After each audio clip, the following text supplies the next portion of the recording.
અમેરિકામાં અદાણી ગ્રુપના ચેરમેન ગૌતમ અદાણી પર $250 મિલિયન લાંચ આપવાનો અને મામલો છુપાવવાનો આરોપ છે.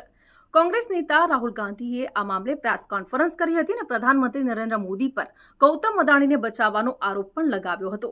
પરંતુ અહીંયા ગૌતમ અદાણી અને તેના ભત્રીજા સાગર અદાણી માટે અમેરિકામાં ધરપકડ વોરંટ જારી કર્યું છે.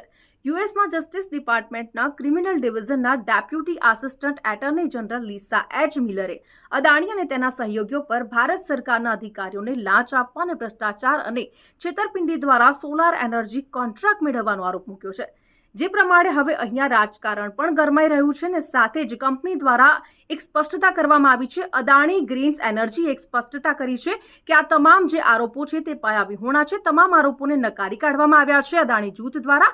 આ સાથે જો વાત કરીએ તો આરોપોનો અદાણી સામે એફસીપીએનો કોઈ જ ભંગ કર્યો નથી એ પ્રકારનો ઉલ્લેખ કરવામાં નથી આવ્યો. એટલે કે એફસીપીએનો ભંગ કરવાનો કોઈ જ ઉલ્લેખ કરવામાં નથી આવ્યો આરોપોમાં.